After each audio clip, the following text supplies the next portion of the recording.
In this video, we are going to be talking about the sternoclavicular joint.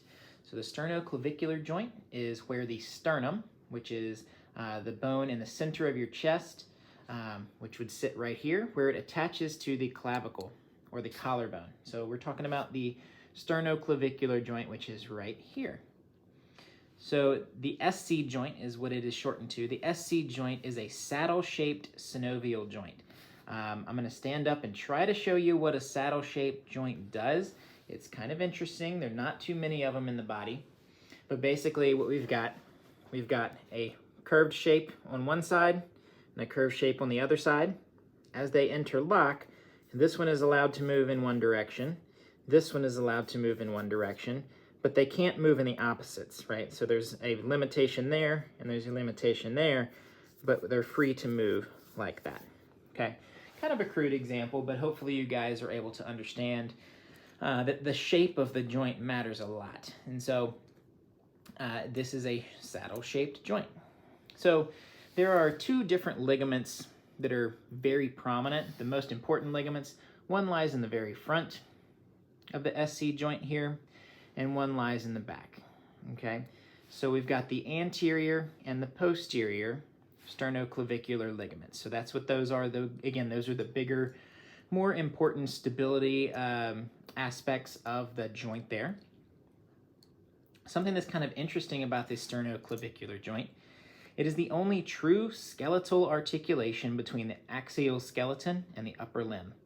A lot of big words there, but basically the shoulder blade, because it is not a typical joint, it doesn't attach to any other bones within the thorax, within the ribs, within the spine. And so the only attachment between the arm and the middle of the body, or the axial skeleton, is right here in this tiny little joint. So it's an interesting one. There is another ligament that runs from one clavicle to the other. So you're looking at a right shoulder from the front. There's a ligament that runs right across the top, from the top of this clavicle to the top of the other clavicle, and that's called the interclavicular ligament, and the sternum sits in between, but it attaches from clavicle to clavicle there.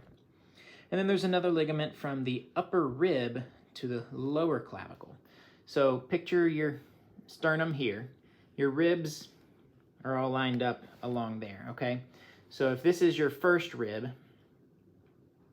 what you'll have is that costoclavicular ligament, or that last ligament that we're talking about, and that will run from the top of the rib to the bottom of the clavicle.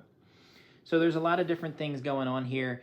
This joint does not move a ton, but because it is saddle-shaped, it allows for motion in multiple directions, which is important. So if you raise your arm overhead, this does have to rotate a little bit, and it does have to elevate a little bit to allow for good movement within the shoulder. So as the shoulder blade moves, it's going to put pressure and make this SC joint move. So that's a little bit about the sternoclavicular joint. Hopefully this was helpful for you guys.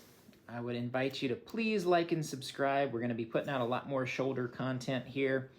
If this was helpful, we'd appreciate you leaving a like.